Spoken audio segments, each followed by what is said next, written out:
the psychological part of money, of finance, of investing is more important than the analytical side that we spend so much time thinking about and being taught about.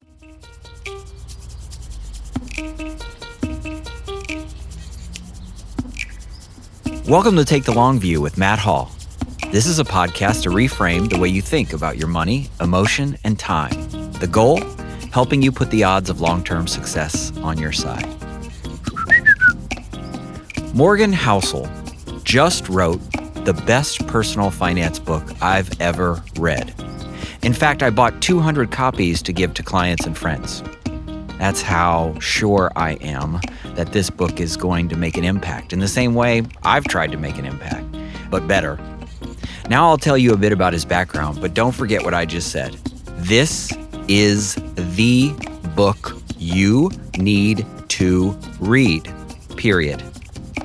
Morgan is a partner at the Collaborative Fund and former columnist at the Motley and the Wall Street Journal. He's a two-time winner of the Best in Business Award from the Society of American Business Editors and Writers, winner of the New York Times Sidney Award, and a two-time finalist for the Gerald Loeb Award for Distinguished Business and Financial Journalism. Morgan has presented at more than 100 conferences in a dozen countries. He speaks about behavioral finance and history, using storytelling to explore how investors deal with risk and how we can think about risk in a more productive way. In his book, The Psychology of Money, Timeless Lessons on Wealth, Greed, and Happiness, he shares short stories exploring the strange ways we think about money and teaches us how to make better sense of life's most important topics. Morgan, welcome to Take the Long View.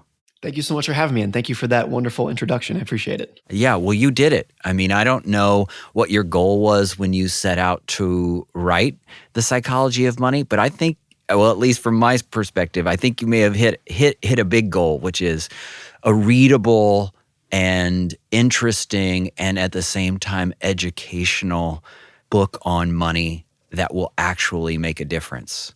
Well, thanks. That's great. That's what every author wants to hear. So that means a lot to me, and thank you. I think one other goal that I had for this is I wanted to make a book that had as little rambling as possible. And it's never going to be that there's no rambling whatsoever, but I'm a big reader. I'm sure you're a big reader. Lots of your readers or lots of your listeners are big readers. And something that's true for me that I think is true for lots of readers is that I don't finish many books. I start a lot of books. I don't finish many. Even books that I love and that I recommend to people and I think are great books. A lot of them I read through chapter 4 and I say, okay, I get it. I get the point. It's a good point. I learned from the point, but I don't need any more. I wanted to write a book where hopefully there was not a lot of that going on. It's never going to be the case that everyone finishes the book, but I tried to break this into short chapters that go into depth about this point that I have in this chapter, but I cut it off pretty quickly out of respect for the reader. There's actually one chapter in the book that is 1 page long. And when I turned it into the publisher, they said, is this a mistake? Are you missing something here? And I said, no, that's all I have to say on this topic. And out of respect for the reader, I don't want to say anything else. So I'm going to end it there. Yeah. So grateful that that's your philosophy. In fact, in the introduction, you even say, it's not a long book. You're welcome. That's right. There is a difference between brevity and length. It's not that, being brief and getting to the point means that it has to be a short book. I always use this example of one of my favorite books is written by Doris Kearns Goodwin, the presidential historian. And the book is about 1,000 pages long. And I swear there is not a single word in the book that doesn't need to be there. Like it is brief, but it's 1,000 pages long. So you can go into depth, but I don't think like her book was a biography of Franklin Roosevelt. I think most nonfiction topics, like especially business topics, do not require 300 pages of explanation to make your point. So I wanted to break this book into 19 separate, standalone, distinct points, and then just say a few thousand words about them, 2 or 3 pages, maybe 5 pages about them, and then move on to the next. Yeah. So normally on this podcast, I want to know something about the person's history and sort of how they got to where they are. And you put so much in your book. I feel like in our time together, we'll probably focus mainly on the book itself. But I have to tell you, one of the most powerful stories I've heard you or read from you was a story you told in a post you did when someone asked you what you have learned about investing through skiing. Do you want to talk about that at all? Yeah, so I grew up as a competitive ski racer. I grew up in Lake Tahoe, California. All throughout my adolescence, my teenage years, I was a competitive ski racer, skiing all over the world. It was virtually all that I did. I actually don't have a high school education per se because I basically bypassed it so I could ski. I did this independent study program where I did nothing but still managed to get a piece of paper that said diploma on it. So all I did, I skied 6 days a week for over a decade during my younger years. And there were about a dozen of us who did that. They were my closest friends. We were around each other 6 days a week, 10 months a year. We were just right next to each other. We traveled together. We lived together. We were eating together. We were just all by our side. And when I was 17, myself and two of my good friends who I had grown up with, side by side, 6 days a week for more than a decade at that point, we're out skiing at Squaw Valley, and we were skiing on the backside, which is out of bounds, where you're not allowed to go. It's illegal to ski out of bounds. You duck under the ropes that say do not cross. But we were doing it because that's where you get the good snow. That's where there's no competition. There's no crowds. You have the whole mountain to yourself. So we would do this. We'd ski down the backside of Squaw Valley, California, and it would spit us out on this backcountry road, and we would hitchhike back to the mountain. So we did that morning. I had probably done it maybe 5 to 10 times, something like that I had done that run previously. It wasn't one of our typical spots because hitchhiking was such a pain in the ass to get back. So we did it once that morning. The three of us hitchhiked back. When we got back to the mountain, my two friends, Brendan and Brian, who I was with, said they wanted to do it again. And I said, I don't want to do it again. I don't know why I said that, but I didn't want to do it again. So I said, hey, how about this? You guys go do it again. I will drive around my truck and pick you up so you don't have to hitchhike back. I drove my truck around to go get them after they skied down the backside, and they weren't there. To speed up the story a little bit, as the day went on, it became clear that no one knew where they were. I watched them, ski off to go down this out of bounds area, and as far as we could tell, no one ever saw them again. We got the police involved, search and rescue involved, and then the punchline here to speed this up is they were killed in a massive avalanche during that run.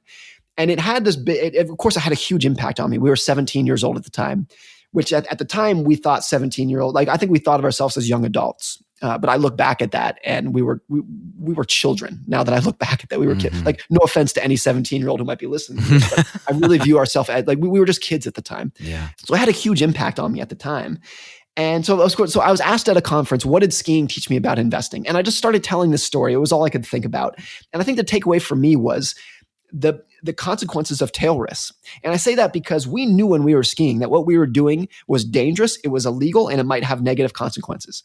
But we thought that the consequences of the risks that we were taking might mean that our coaches would yell at us. Maybe it mean that we would get caught and we would get our season passes revoked. Maybe it meant that you would blow out your ACL in your knee. That was almost like a rite of passage as a competitive skier. We never once in a million years thought that the consequences of the risks that we took would be that we would die. Never, ever even crossed our minds. But it's what happened. And of course, in their lives and also in my life, it was the biggest event of our lives. It was all that mattered.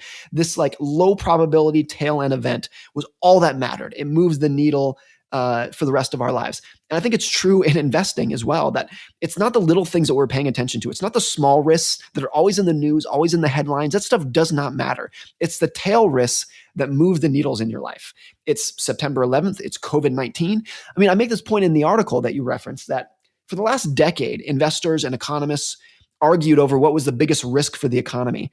And we said, is it the Federal Reserve raising interest rates too early? Is it stimulus packages? Is it budget deficits? And of course, none of that was true. It was COVID-19. That was the biggest risk. We never talked about it. We never saw it. No one forecasted it was going to come when it did. But it was all that mattered. All the other risks we talk about, none of that mattered. It's only COVID-19 is what has moved the needle for investing in economic risk in the last decade. So I think once you experience a tail end event, a low probability, high impact event, once you experience that, and many people have, in various times in their life, most people listening to this have lost someone dear to them. Maybe they've had a near-death experience themselves. Once you experience that, I think it's almost impossible to view risk through any other lens than through this so-called black swan lens of these low probability, high impact events that are so much more meaningful and impactful than any of the little risks that you think about and talk about on a daily basis. Thank you for sharing that. And that connects perfectly to a big theme in the book, which is this idea of maximizing for endurance and longevity. Anything you can do to sort of prepare yourself to sit still is maybe more critical than we give it credit for. Let's jump to Ronald Reed. I love the way you start The Psychology of Money, and I've read this story before, but talk to us a little bit about who Ronald Reed is and why his story, in my opinion, is like the perfect jumping off point for the whole book. Well, Ronald Reed was a guy who was, by all accounts, for those who knew him, I never knew him personally, but for those who knew him, he was a lovely gentleman, the nicest, kindest, down-to-earth guy, but he had a very humble, low-key life. He worked his entire career as a gas station attendant and a janitor.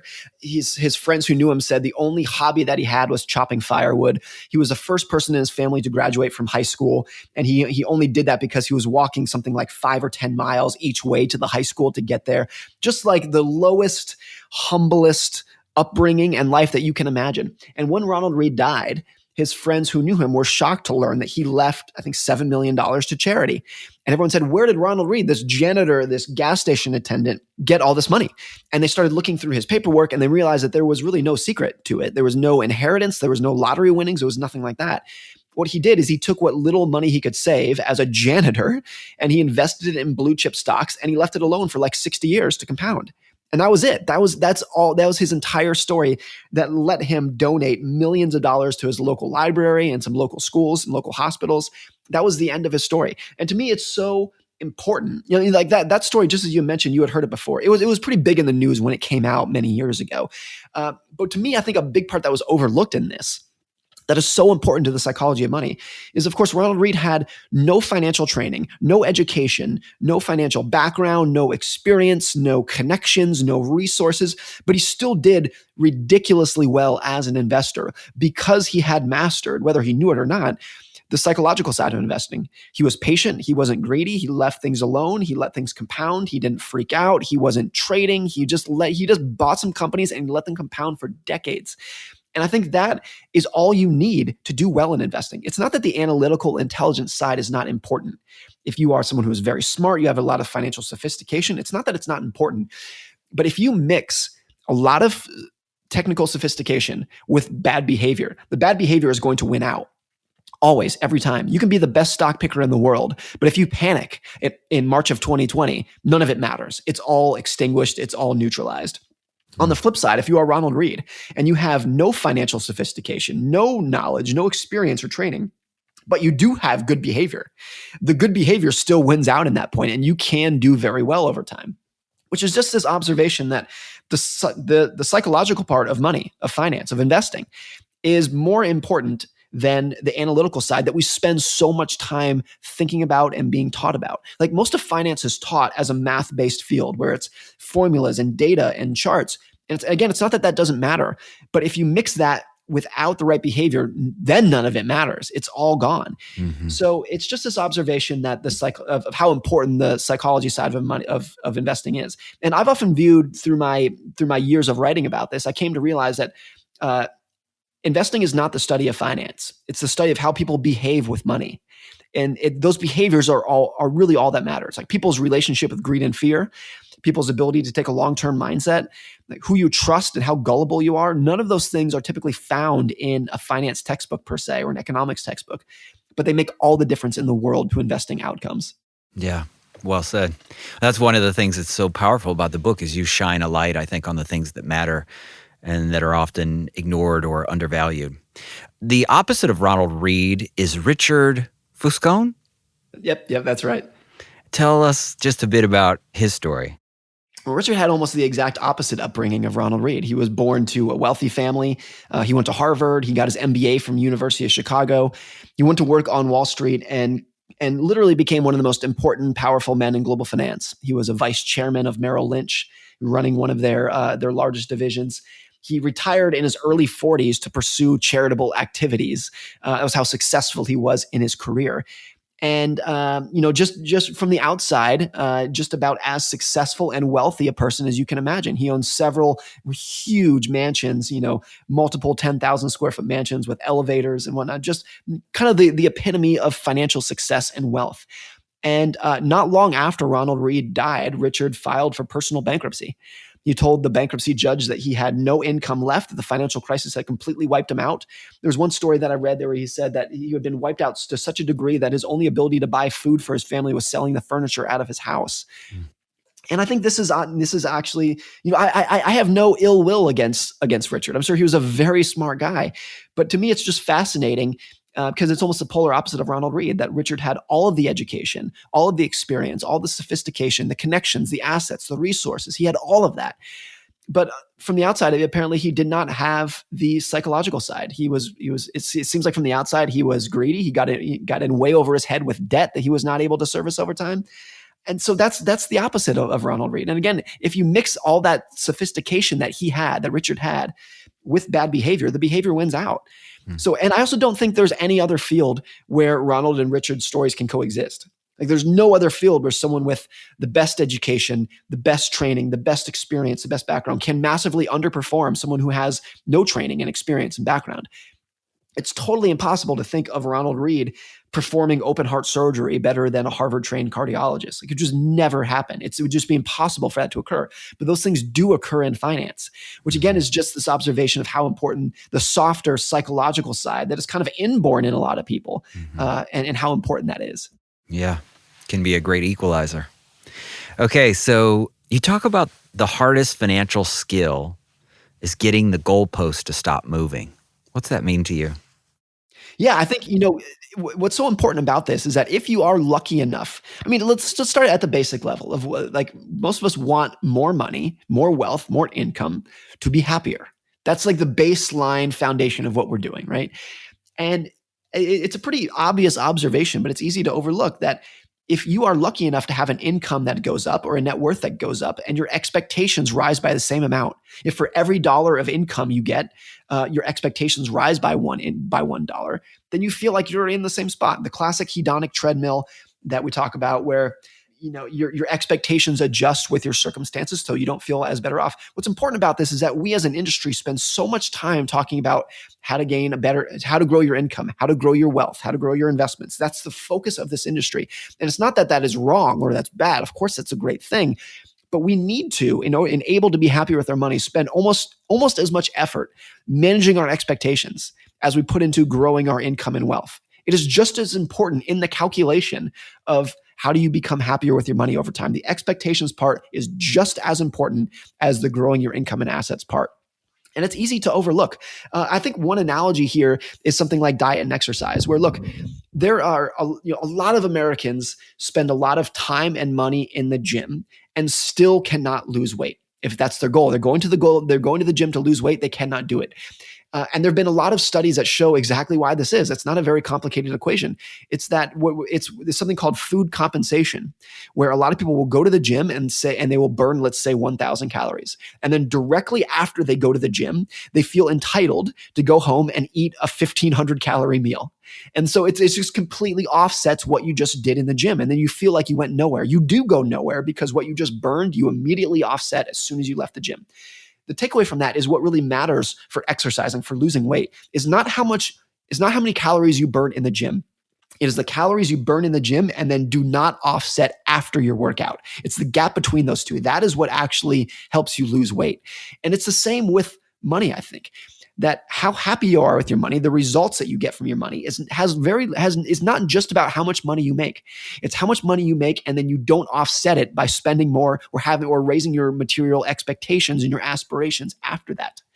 So it's really important to just keep your aspirations in check. It's not an easy thing to do, and an important part of this conversation is people would say, "Well, look, if I'm keeping my aspirations in check, even while my income is growing, the takeaway from that is I'm not spending the money that I have." I'm getting my income is growing, but I'm not going to spend it. So what's the point of it? What am I doing with this? That's actually a really important question that ties into this. And to me, the answer to that, for the money that you don't spend, your income, your wealth goes up and you don't spend it. What's the purpose of that? To me, the purpose of that is independence. taking control of your time, and having a level of financial freedom and not relying on other people, that you're using the wealth that you have, the unspent money that is in the bank or in your investment accounts, you're using that wealth to gain control over your time, to gain freedom and independence, so that you can wake up every day and basically say, I can do whatever I want today because you didn't spend the money you have. It's in the bank. It gives you freedom to live where you want, work where you want, retire when you want. And that I think is a level of happiness that is likely to endure and stick around with you for a longest period of time. Yeah, that syncs up well with, we had a past guest who said his definition of success was being able to nap whenever he wants. Yeah, there's a great quote from Taleb who says, "My only definition of success is how much free time you have to kill." Mm-hmm. Speaking of time and how much time matters, I love the section on compounding, because in my world, it does seem like compounding is so hard to explain, either in words or visually, in a way that truly connects. And I love the way you did it, especially the Warren Buffett, story in comparison to Jim Simons. Could you talk a little bit about that? I think the biggest thing about compounding is that it's never intuitive. Even if you understand the math, you can explain the math, it's still just never intuitive how powerful it can be. I think the best way to summarize this is, look, if I ask you what is 8 plus 8 plus 8 plus 8, you could figure that out in less than 10 seconds, less than 5 seconds maybe, not very difficult. But if I ask you what is 8 times 8 times 8 times 8, very different, very different. Like, even if you are very mathematically inclined, you're going to have to put in some mental horsepower to figure that out. And most people just would not be able to figure it out. So the difference between linear thinking and exponential growth is just completely different universe. One way to describe that in investing terms, as you just mentioned, is Warren Buffett's net worth over the course of his life. Warren Buffett is 90 years old and he's worth roughly $90 billion. But if you look at the trajectory of his life, 99% of his net worth came after his 50th birthday. And 97% came after his 65th birthday. That is not an intuitive thing to think, that over the course, he's had such a long, successful career. He's been a successful fund manager since he's been in his 20s, but 99% of it came after his 50s. And it's not because he learned how to become a better investor in his 50s. It's not that at all. In fact, his investing returns on an average annualized basis have declined substantially as he's gotten into his later years. But that is just how compounding works, that the biggest numbers occur when you increase your time horizon, and the more you can increase it, the more ridiculous that they get. You can come up with this hypothetical example where you could say, look, in the real world, Buffett started investing when he was 10, and he's continuing to invest today through age 90. So he's been investing for 80 years. Let's say hypothetically that he did not start investing at age 10. Let's say hypothetically he started at age 25. And let's say hypothetically that he retired at age 65, like a normal person would. And let's say that he earned the same average annualized returns during that period. What would his net worth be today if that were the case, if he started at 25 and retired at 65? The math is really simple, and the answer is actually about $12 million. Not $90 billion, $12 million. So we can tie literally 99.9% of his net worth just to the amount of time he has been investing for. So look, is Buffett a good investor? Is he a great investor? Yes, of course. Of course he is, period, full stop. But the real secret to the dollar amount of his net worth is time. It's the amount of time he has been investing for. And I think that answer it's not intuitive, and it's too simple and basic for smart people to take seriously. You don't want to look at someone like Warren Buffett and try to figure out how he did it and just come to the conclusion that, well, he did that because he's been a good investor for 80 years. That's how he's done it. People don't want to think that it's that simple. They want to go into grand depth about how he thinks about business models and moats and market cycles, et cetera. It's not that stuff doesn't matter. Of course it does. But we know just by a simple rule of math that the real secret to his success is just the amount of time he's been investing for. You mentioned, I make this kind of quip in the book about a hedge fund manager named Jim Simons. Warren Buffett's average annual returns over the course of his life are about 22% per year. Jim Simons, who is a famous hedge fund manager, his average annual returns are more than 60% per year, 3 times better than Warren Buffett. But Warren Buffett is much, much wealthier than Jim Simons by tens of billions of dollars. Why is that? It's because Jim Simons has been investing for a much shorter period of time. He did not really come into his investing prime until later in his life. So he's worth a mere 20 billion or so. I say that tongue in cheek, of course, but I made this ridiculous calculation that What if Jim Simons had earned 60% annual returns like he has, and he did that for 80 years like Warren Buffett has? What would his hypothetical net worth be? And it was a number that I had to find like a NASA calculator to try to figure this out because it was such a huge number. The number I think was literally like 20 digits long, and it contains words like quintillion, sextrillion, like all on and on and on and on. It's a ridiculous number. It's ridiculous. And my point is that it's ridiculous because that is the power of time leading to results. And I think the takeaway for all of us is if you want to do better at investing, the most important thing you could do, the most powerful lever that you can pull is just increasing the amount of time that you are investing for. Yeah. Okay. Let's talk about the difference between rich and wealth, being rich and being wealthy. I love the stories you use around all the concepts you're trying to get us more familiar with. But can you talk about wealth being what you don't see? Well, I think my definition of rich is you have enough money in the bank to go buy stuff today, and you do go buy stuff today. Maybe you have a nice car or a nice house and some nice clothes. Like then you can be rich. If you're driving a Mercedes and you live in a big house, you're rich. Like congratulations. It does not mean you're wealthy because I think wealth is the money that you have in the bank that you have not spent. So by definition, then wealth is what you don't see. Wealth is the money that you've earned and did not spend. It's the cars that you don't see, that you didn't buy. It's the big house that you didn't buy. It's the fancy clothes that you didn't buy. That's what wealth is. It's money that you have not spent yet.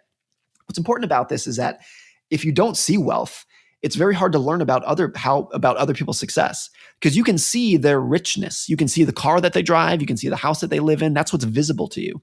But most of the time, you can't see someone's bank account. You can't see someone's brokerage account. So you actually don't know how wealthy they are. I kind of learned this when I was during college. I was a valet at a fancy hotel in Los Angeles, and people would come in driving really nice cars. And I was young, so my assumption was, oh, this person is driving a Porsche. They're wealthy. And I got to know some of these people over time, and I realized, getting to know them and what they did for a living, that a lot of them were actually not that successful.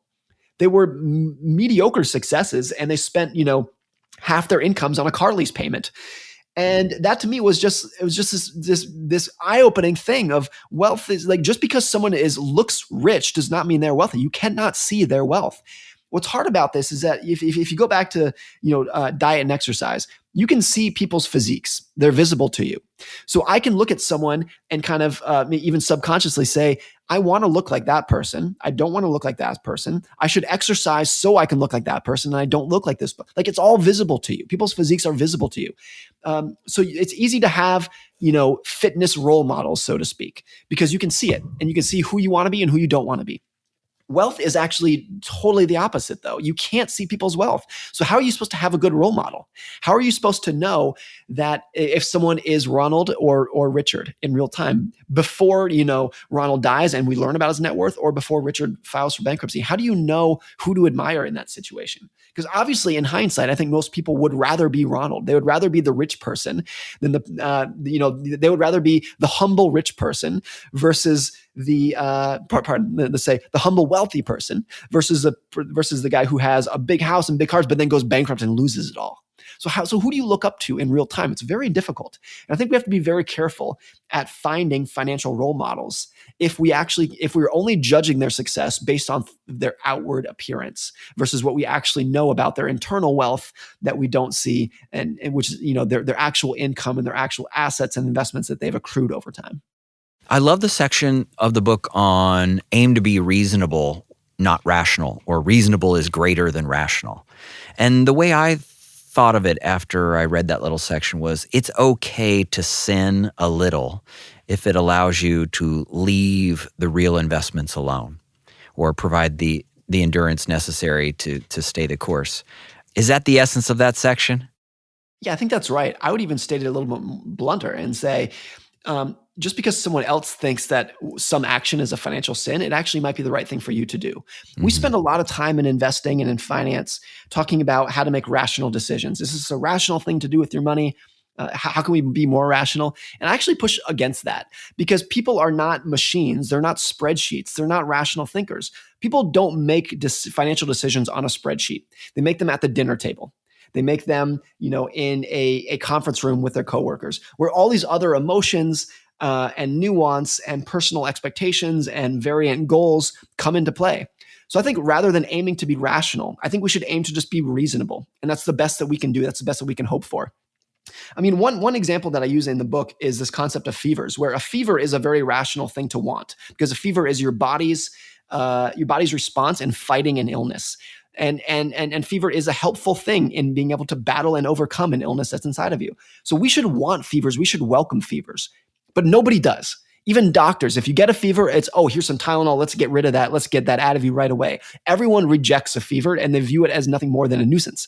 Mm-hmm. And I think the reason that is of course, that fevers hurt. They suck. They're miserable. No one wants to have a fever. So if there's a pill that can get rid of it, let's take it and get rid of it. So fevers are rational, but they are not reasonable because no one wants to be in pain.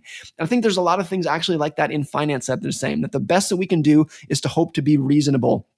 One example of this is something like there's a well-documented home bias among investors all over the world, where the stocks that you own predominantly are from the country that you live in. If you are in the United States, you own mostly US stocks. If you live in Germany, you own mostly German stocks. Japan, mostly Japanese stocks. There's no rational explanation for that. It is ridiculous to assume that the best companies in the world are the ones that are located closest to your house. There's no justification in that. But the home bias is actually pretty reasonable.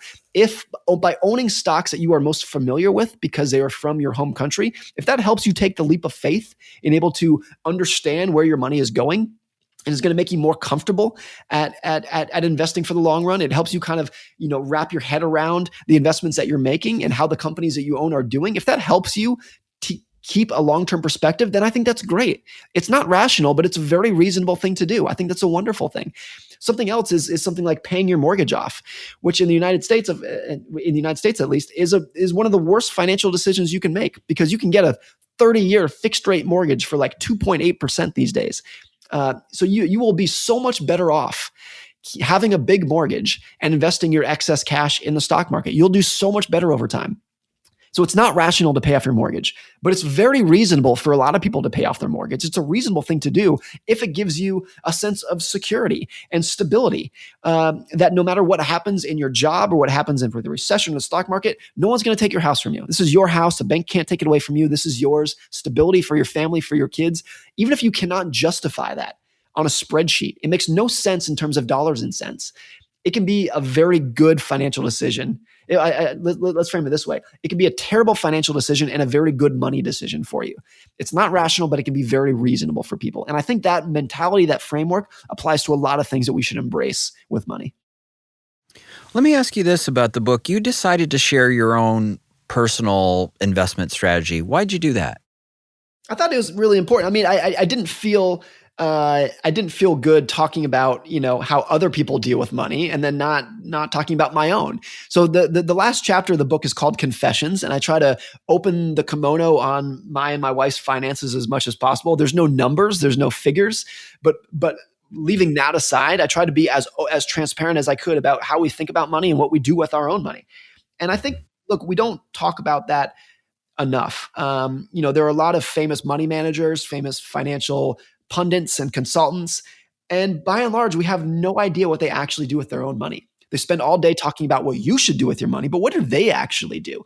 And I think a lot of times those answers, that view would surprise you, that there are people who might preach one thing and do something else, not because they are necessarily not being moral, but just because the nuance between, again, what is rational to do with your money and what people actually do with their money can be really different. So you can have a financial pundit who goes on TV and says you should do X, Y, and Z, and they're actually doing A, B, and C. They're doing something different.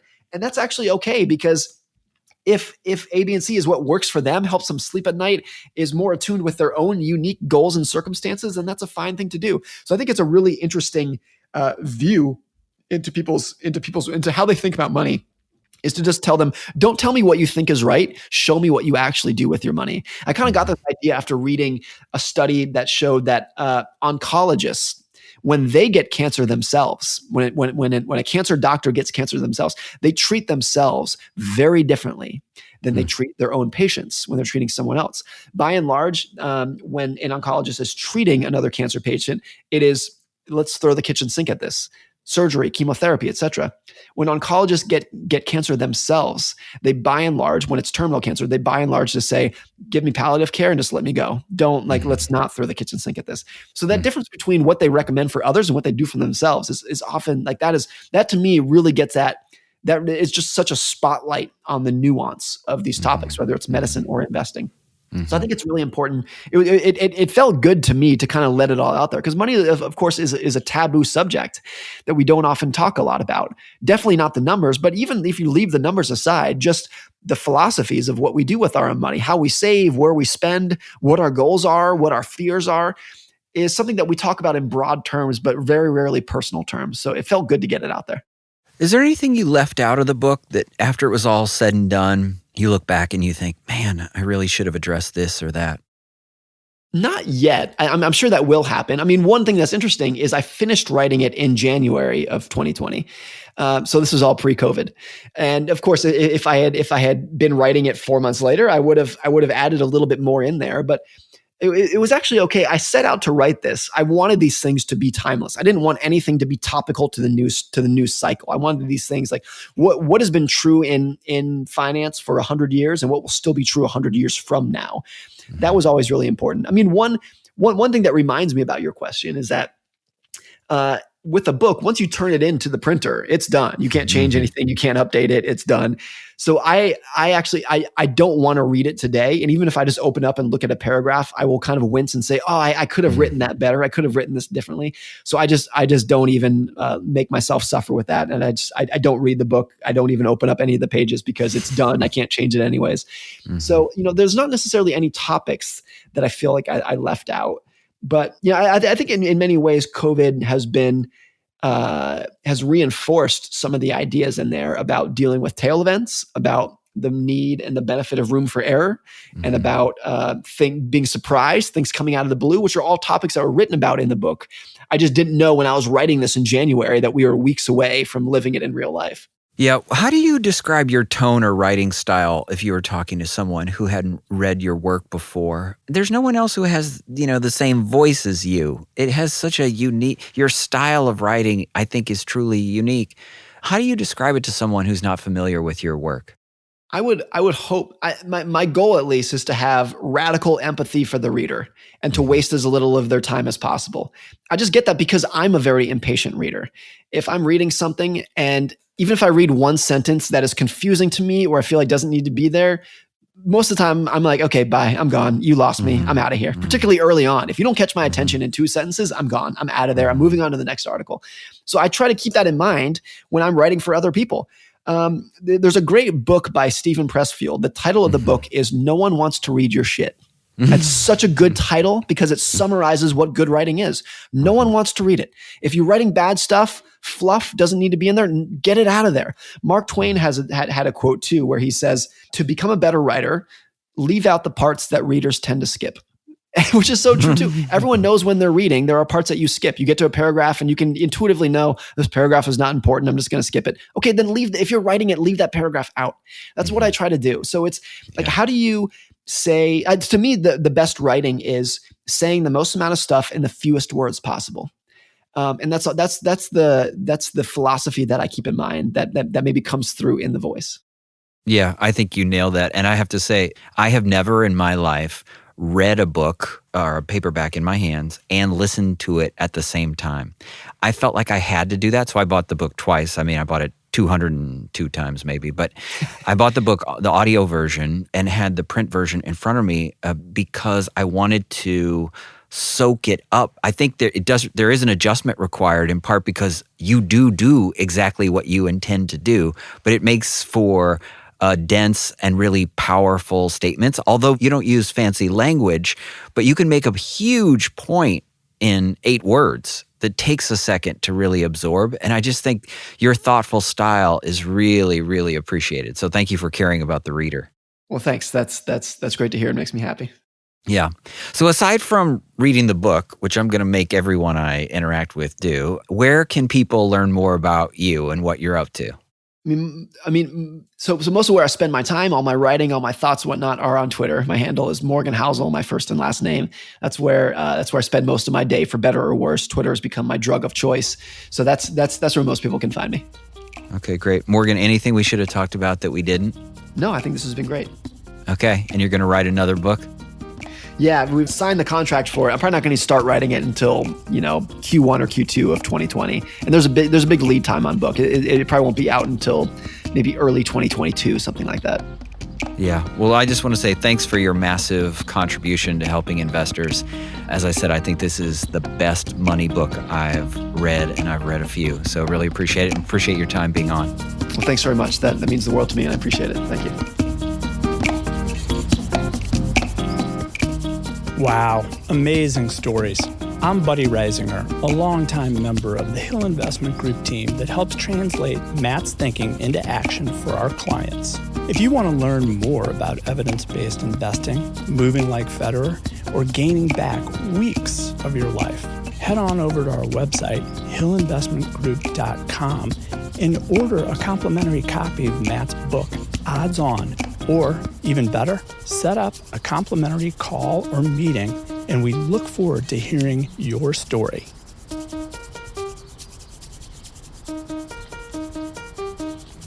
Please note, the information shared in this podcast is not intended as advice. The intent is to share meaningful experiences. I am likely not your advisor, nor wealth manager, nor financial planner, and my opinions are my own and not necessarily shared by Hill Investment Group.